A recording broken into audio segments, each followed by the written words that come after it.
Di pagi hari yang cerah dan menyenangkan, ada dua bocah lagi bermain sepeda bermaksud untuk healing di hutan rawa di daerah itu. Namun tak lama mereka kaget karena menemukan sebuah jasad manusia. Segera langsung dilaporkan temuan itu kepada sheriff di sana. Gak pakai lama, dua orang sheriff langsung menuju ke TKP. Ternyata jasad itu adalah seorang pemuda yang bernama Case Andrew. Penasaran apa yang terjadi, sheriff pun mencari sisa-sisa jejak peristiwa itu yang mengarah ke sebuah tower yang amat tinggi di rawa itu, persis di sebelah jasad itu. Naiklah mereka ke puncak yang tidak lama langsung menemukan sebuah petunjuk dengan adanya lubang palka yang terbuka di lantai puncak tower itu. Akhirnya dua sheriff itu menyimpulkan bahwa itu adalah kecelakaan yang menyebabkan Andrew terjatuh tidak sengaja ketika sedang menikmati pemandangan indah di puncak tower tersebut. Diperiksalah penyebab koitnya si Andrew, yang ternyata penyebab pastinya karena bagian kepala belakangnya terbentur sangat hebat selain jatuh dari ketinggian 63 kaki. Namun sheriff curiga kemungkinan si Andrew didorong oleh seseorang, karena di jasad Andrew ditemukan sebuah sisa kain wol berwarna merah, tetapi ajaibnya tidak ditemukan sama sekali sidik jari, baik dari si Andrew maupun si pelaku, dan juga tidak ada jejak kaki yang tersisa. Akhirnya sheriff berkesimpulan ini adalah sebuah peristiwa eksekusi dan pelakunya harus segera ditemukan. Ketika para sheriff itu sedang menikmati masa santainya, tidak sengaja mereka mendengar gibahan ibu-ibu julid bahwa besar kemungkinan biang keladi koitnya Andrew adalah si gadis rawa yang bernama Catherine Danielle Clark, atau biasa dipanggil Kia. Could have been that woman lives out in the marsh. Crazy enough for the loony bin. I just bet she'd be up to something like this. Karena gadis rawa itu sangat tertutup dan cukup misterius. Dan gak pakai lama, sheriff pun mendatangi rumahnya. Karena dipanggil tidak ada sautan, sheriff pun ingin memaksa masuk karena di dalam ada barang yang mencurigakan yang bisa jadi itu adalah alat bukti. Namun tidak jauh dari rumah itu, ternyata gadis rawa yang bernama Kia yang sungguh mempesona itu sedang bersembunyi di balik pohon sambil merasa khawatir dan cemas.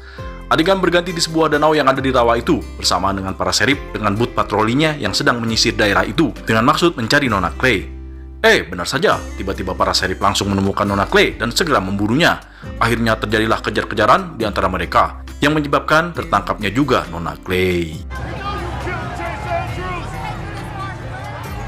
Ketika berada di penjara, Nona Clark kedatangan seorang tamu yang ingin bertemu. Dia adalah Bapak Bapaks yang bernama Tom Milton, yang ternyata adalah seorang pengacara berbudi mulia yang ingin membantunya. Namun dengan syarat Bapak Tom harus maksudnya mana si Bapak Tom eta kudu lebih mengenal siapa Nona Clark ini, walaupun cuma sedikit saja. I can't help you unless I know. Tetapi selama obrolan panjang itu, Nona Clark cuma membisu. Hingga akhirnya setelah Bapak Tom memutuskan untuk pergi setelah memberi buku milik dari Nona Clark yang terdapat koleksi-koleksi kerang miliknya, akhirnya Nona Clark memulai obrolannya tentang masa lalunya dan keluarganya. They call me Kaya. Dulu, di tahun 1953, Nona Kaya tinggal bersama mamanya, lalu kakak pertamanya Murph, Mandy, Missy, dan kakak keempatnya yang bernama Jody. Juga babehnya yang suka melakukan KDRT alias ringan tangan terhadap keluarganya sendiri. Sebenarnya ibunya dan 4 brother and sister ini hidup bahagia, rukun dan saling mencintai. Tetapi biang masalahnya ada di sosok bapaknya yang dikit-dikit ngamuk, dikit-dikit ngambek, dikit-dikit mukul, dikit-dikit mabuk. Dan akhirnya setelah mereka nggak kuat lagi sama sosok bapaknya yang bengis, satu demi satu keluarga itu tersebut perlahan mulai cabut dari rumah tersebut. Dimulai dari ibunya yang kemudian Kaya dengan penuh kesedihan mengejar ibunya, tapi nggak ada respon. Lalu Murph, setelah itu Mandy dan Missy. Dan akhirnya Jody pun ikut-ikutan latah untuk cabut dari rumah itu. Yang sebenarnya mengajak Kaya juga karena khawatir. Namun karena lebih khawatir kepada bapaknya bila ditinggal sendiri sebab masih ada rasa sayang terhadap bapaknya dan juga masih berharap ibunya akan kembali pulang, Kaya kekeh ingin tetap di rumah itu. Namun Jody sempat berpesan kepada Kaya, bila si bapak kumat lagi, segera pergilah ke tempat para Crawdads bernyanyi. Hari berlalu, Little Kaya pun mulai tahu cara agar menghindari bapaknya ngamuk dengan menurut dan tidak terlalu dekat. Little Kaya mulai berani untuk sering bermain di danau rawa dengan boot milik bapaknya. Ketika sudah di tengah danau, ia bertemu bocah laki bernama Ted, teman dari kakaknya, Jody. Obrolan pun dimulai, hingga diantarnya Little Kaya untuk pulang bersama Ted karena tersesat. Little Kaya merasa hatinya tenang bila mengobrol dengan Ted, sekaligus terpicu rasa lebih beraninya lagi untuk menghadapi bapaknya. Saat perutnya lapar, bapaknya mengajak untuk belanja bersama ke toko di pinggir danau tersebut untuk membeli perbekalan. Pemilik toko itu menyambut hangat dan ramah, hingga memujuk Little Kaya untuk bersekolah di kota di daerah tersebut. Little Kaya pun akhirnya mencoba untuk pergi ke kota seorang diri tanpa sepengetahuan bapaknya dan tanpa alas kaki, bertujuan mendatangi sekolah yang dimaksud agar bisa belajar dan memiliki teman. Walaupun dalam perjalanannya ia dihina dan dianggap sebelah mata oleh orang-orang di sana, namun ada bapak-bapak yang baik hati yang menunjukkan arah sekolah itu di mana. Ya, Bapak Tom itu adalah pengacara Nona Kaya di kemudian hari nanti. Ternyata, sesampainya di sekolah, Little Kaya juga dihina, diejek, dan dianggap rendah oleh bocil-bocil di kelasnya. Gak pakai lama, Little Kaya pun berlari pulang, dan itulah hari pertama sekaligus hari terakhirnya Little Kaya bersekolah. Akhirnya, Little Kaya memutuskan untuk belajar otodidak dengan mengenal alam dan pengalamannya sendiri bersama bapaknya yang sudah agak mendingan sifatnya. Little Kaya sering memancing bersama bapaknya hingga suatu hari bapaknya memberikan sebuah tas bekas dari profesi tentaranya dulu untuk Little Kaya mengumpulkan koleksinya seperti bulu hewan ataupun serangga yang disukainya. Namun di saat bertepatan itu datang surat pertama dari ibunya. Little Kaya amat girang, namun bapaknya meminta paksa untuk menyerahkan dulu surat itu ke tangannya yang ujung-ujungnya dibakar karena kecewa. Dan Little Kaya pun amat sedih dan menangis hebat. Si bapak depresi berat karena mengetahui istrinya tidak sudi untuk kembali lagi, yang berakhir dengan dibakarnya semua baju istrinya dan benda-benda kenangan waktu bersamanya, hingga si bapak pun ikut-ikutan cabut dari rumah itu. Kini Little Kaya seorang diri, berjuang untuk menghasilkan cuan untuk mengisi perutnya yang kosong demi bertahan hidup. Dia mulai berburu kerang segar di saat fajar menyingsing untuk dijual ke toko langganannya yang di tepi danau. Pemilik toko itu sungguh orang yang baik dan berhati mulia. Sebenarnya mereka mengetahui bila ibunya, bapaknya, saudara-saudarinya telah meninggalkannya. Sungguh anak yang malang. Oh, child. Ma's gone. Pa's gone too. Ibu toko menawarkan Little Kaya untuk tidak segan bermain ke tokonya. Lalu ibu toko mulai memberikan sepatu, baju, mengajarkan sebisanya, dan banyak hal-hal baik yang dilakukan pemilik toko itu untuk Little Kaya. Akhirnya persidangan Nona Kaya akan dimulai dengan masing-masing pengacara yang hebat yang membela pihak bersalah Nona Kaya ada Bapak Toms, dan dari pihak keluarga korban yang bersedih ada Bapak Eric. Hukumannya tidak main-main bros, antara hukuman koid dan seumur hidup. Bapak Tom menyarankan agar Nona Kaya mengaku bersalah karena ketidaksengajaan yang menyebabkan si Andrew terjatuh dari tower akibat pertengkaran mereka. Nantinya hukumannya paling 10 tahun dan 6 tahun udah bisa bebas. Namun Nona Kaya menolak karena memang dia tak bersalah dan harus menang agar bisa terbebas dari hukuman penjara dan membersihkan nama baiknya. Mr. Milton, I won't say anything that implies guilt. I will not go to prison. Persidangan pun dimulai dari Bapak Eric yang memberikan opini tentang motif, rumor keburukan Nona Kaya, dan sifat anehnya yang meyakinkan juri bahwa eksekusi itu pasti dilakukan olehnya. Sedangkan Bapak Toms dengan kalem meyakinkan juri bahwa itu semua tidak ada bukti dan saksi, dan kasus Andrew hanyalah mengambing hitamkan Nona Kaya atau memang benar-benar bukan eksekusi melainkan sebuah kecelakaan. Kembali di tahun 1962, Kaya sudah bertambah dewasa. Dia makin sering berpetualang di rawa, di pantai, dan hutan-hutan indah di kampung halamannya. Dia mulai mengumpulkan bulu, serangga, dan kerang untuk penelitiannya sekaligus juga menggambarnya. Penelitian itu mempertemukan kembali Yong Kaya dengan Ted yang juga sudah dewasa tentunya, yang ternyata mempunyai hobi dan keingintahuan yang sama. Oleh karenanya hubungan mereka semakin tambah dekat. Bukan hanya itu, Yong Ted juga membantu Yong Kaya menulis dan membaca, dan Yong Kaya akhirnya semakin pintar untuk mendokumentasikan semua penelitian dan temuannya, sehingga membuat Yong Ted membujuk dan meyakinkan Yong Kaya untuk mengirimkan gambar dan tulisannya tentang karyanya ke perusahaan penerbit. Keduanya makin tambah semakin dekat ketika mereka saling curhat menceritakan latar belakang keluarga, unek-uneknya, keinginannya, dan segala hal tentang hidup mereka. Gak pakai lama, mereka pun akhirnya berpacaran. Am I your girlfriend now? Do you want to be? Dan tentunya perjalanan petualangan hidup mereka semakin indah bagi keduanya. Namun bila tidak ada cobaan dan ujian bukan hidup namanya. Ya, seiring waktu akhirnya Yong Ted diterima di perguruan tinggi di universitas yang jauh dari kampung halaman mereka, sekaligus bekerja juga di sana, dan akan meninggalkan Yong Kaya dan menjalin LDR-an. Sebenarnya Yong Kaya tuh sedih banget karena perpisahan ini, tapi dia mencoba kuat dan sempat membujuk Yong Ted untuk tetap bersamanya karena takut Ted tidak akan kembali. Namun apalah daya, Ted tidak bisa begitu karena itu juga adalah impiannya. Walaupun Kaya sempat ngambek, tetapi akhirnya dua sejoli ini membuat momen satu malam bersama di rumah Yong Kaya. Sebelum besok pagi Yong Ted akan pamit dan meninggalkannya. Sebelum pergi, Ted sempat berjanji akan kembali di hari kemerdekaan dan akan melihat firework bersama di pantai. I'll be home in a month, I promise. It's 4th of July, okay? Namun janji hanyalah janji dan Ted tidak menepatinya. Disitulah Yong Kaya amat benci dan berusaha untuk melupakan Ted walau dalam hatinya masih menyayanginya. Sementara di persidangan, dua bapak pengacara sedang memberikan testimoninya kepada saksi Bapak Serip yang menyelidiki kasus ini, bahwa tidak ada sidik jari dan jejak kaki di TKP yang bisa dicurigai bahwa pelaku telah menghapus semua bukti. Namun kepintaran Bapak Toms mengatakan bahwa di malam kejadian jejak kaki mereka akan sendirinya terhapus karena adanya air surut dan paginya tanah akan kembali naik. Sementara untuk sidik jari dikatakan bahwa lubang palka di tower itu memang belum dipasang lagi jeruji pengaman. Itu dibuktikan bahwa Serif itu sendiri pernah melapor ke pihak perhutanan untuk segera dipasangkan jeruji di lubang menara tower itu, karena bila tidak akan berbahaya dan bisa menyebabkan kematian. Kita balik lagi di tahun 1968. Di pantai, Kaya sempat beradu mata ke pemuda bernama Andrew Case. Seakan menjadi sinyal untuk Andrew, dia berani mendekatinya dan akhirnya berteman dengannya. Walaupun Andrew tahu bahwa Kaya adalah si gadis rawa. Di sisi lain, ketika Kaya hendak pulang, dia bertemu seseorang yang sedang mengambil gambar. Konon orang ini adalah makelar yang sedang nyari tanah untuk dikembangkan sebagai hotel atau tempat wisata. Akhirnya mau nggak mau, Kaya mencoba mencari tahu apakah rumah miliknya punya akte dan memang miliknya. You don't need some proof. Deed, title. Dan ternyata memang punya kakek buyutnya. Namun untuk mempertahankan rumah Kaya harus taat membayar pajak. Karena uang tak ada, akhirnya Kaya berani mengirimkan hasil karyanya ke perusahaan penerbit yang memang dulu sudah disarankan oleh kekasihnya Ted, bertujuan agar Kaya bisa punya penghasilan. Akhirnya setelah cukup lama berteman antara Kaya dan Andrew berani mencium Kaya dan Kaya tak menolaknya. Disitulah Kaya dan Andrew mencoba menjalin hubungan sebagai kekasih, walaupun masih Ted di hati. Andrew pun mengajak Kaya ke tower untuk menunjukkan pemandangan yang indah di atas. Ya, tower yang menjadi tempat TKP nantinya. Andrew orangnya agak maksa, belum apa-apa dia pengen bermain ke rumah Kaya. Sempat ditolak, tapi ya si Andrew maksa. Akhirnya tibalah mereka di rumah Kaya. Setelah itu, mereka bermain di danau rawa, lalu ngobrol dan ciuman di tepi danau. Lalu kembali ke persidangan tentang barang bukti serat wol merah yang dihubungkan dengan topi nona Kaya yang ternyata kurang cukup bukti, karena topi itu sudah lama tidak dipakai bertahun-tahun. Dan bisa saja seratnya nempel di jaket Andrew ketika bermain di rumah Kaya. Kemudian, kabar gembira dari penerbit bahwa mereka sangat suka hasil karya dari nona Kaya dan bila sudah selesai akan diterbitkan, yang berarti cuan untuk Kaya.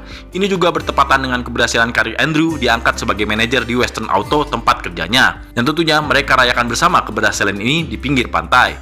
Di sana Andrew ngajak kawin Kaya. Andrew janji akan membelikan rumah bagus dan membahagiakan Kaya. Tapi dengan syarat Kaya harus berhenti dari hobi penelitiannya. Selanjutnya Kaya dan Andrew melakukan adegan 21 tahun ke atas, yang akhirnya Kaya memberi kalung berhias kerang ke Andrew yang akan dipakai sehari-hari oleh Andrew, dan yang nanti di kemudian hari ini adalah bukti dan petunjuk yang amat penting yang tak pernah ditemukan. Oke bros, kembali lagi ke persidangan yang cukup penting. Di sini pengacara pihak korban bertanya kepada ibu korban yang menjadi saksi kali ini, kemana hilangnya kalung bermata kerang yang selalu dipakai oleh Andrew?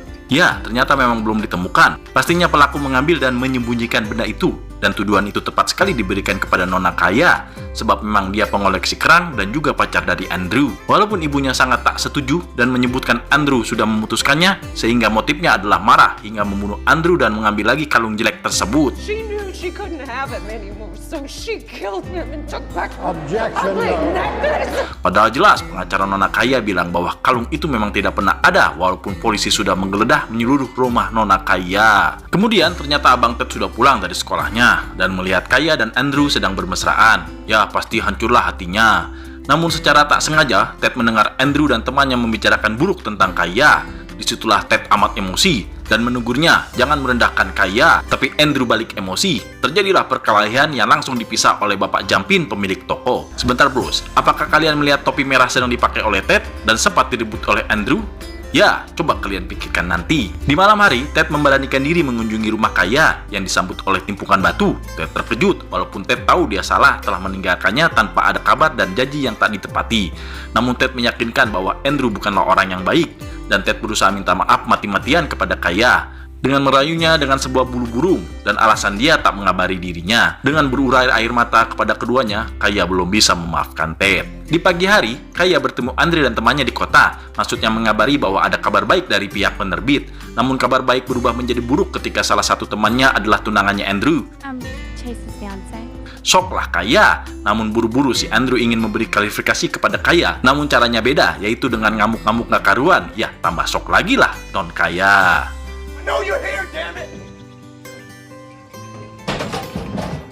Namun shock Kaya hilang ketika pihak penerbit menerbitkan buku karya Kaya dan memberikan sejumlah royalti dan mengundangnya untuk konferensi perayaan besar di daerah Greenfield. Dan dengan uang itu, Kaya bisa bayar pajak untuk mengklaim tanahnya yang besar dan merenovasi tempat tinggalnya. Tak lama, Jody berkunjung ke rumah Kaya adiknya karena buku karyanya yang terkenal, yang sudah menjadi tentara kini. Kaya amatlah senang, langsung menanyai kakak-kakaknya, namun Jody tidak mengetahui kabar mereka. Dan ibunya pun ternyata sudah meninggal, dan bapaknya pun meninggal karena leukemia. Ketika Kaya sedang di toko Bapak Jampin, dia bertemu Andrew tanpa sengaja. Andrew menyapanya dengan arogan dan Kaya tentu menolaknya, sebab Kaya sudah tahu peringasi Andrew.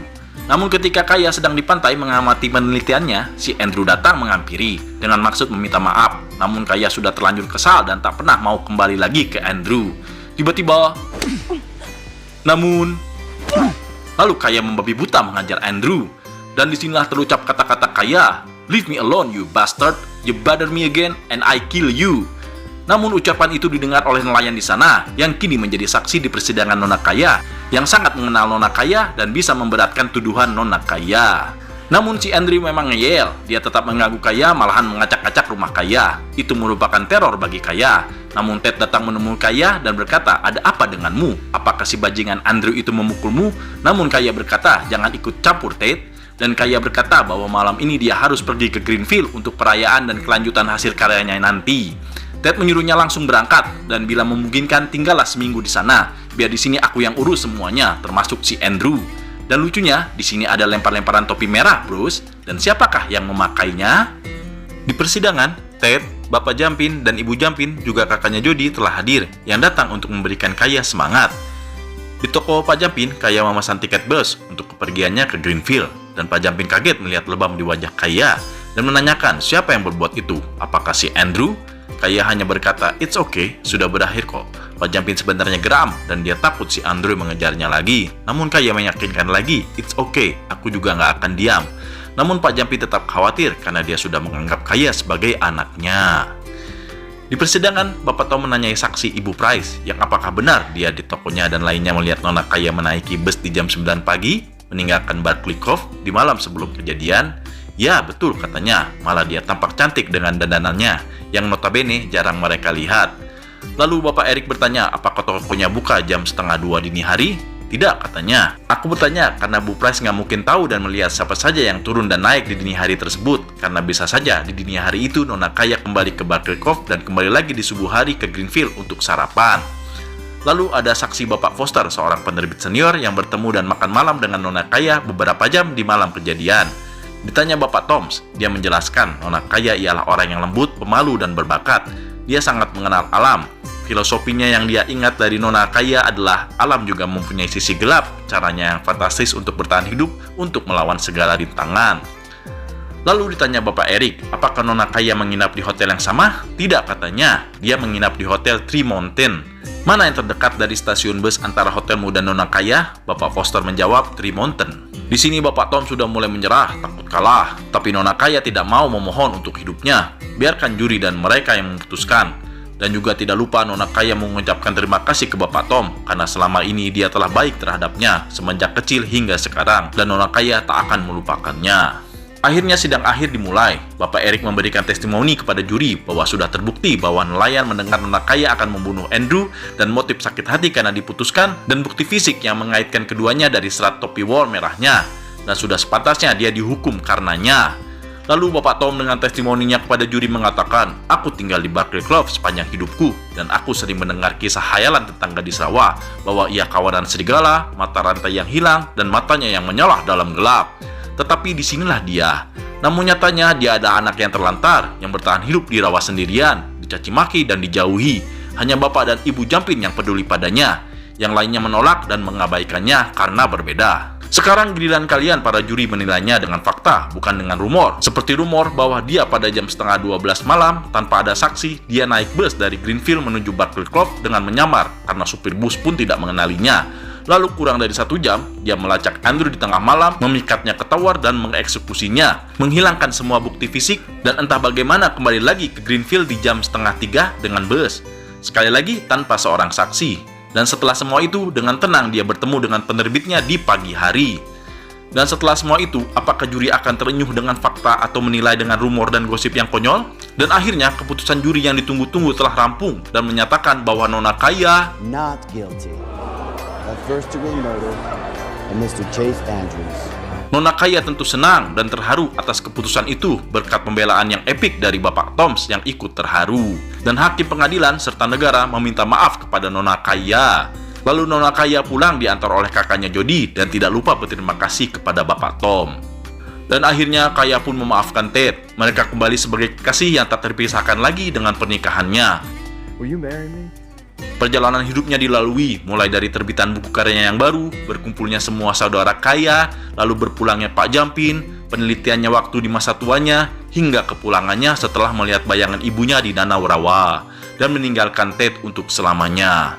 Namun, ketika Ted rindu dan membaca buku diari kaya, alangkah terkejutnya Old Ted melihat gambar Andrew dan barang bukti kalung bermata kerang ada di buku itu, dengan catatan, terkadang di kehidupan alam agar makhluk hidup tetap bertahan, pemangsanya harus mati.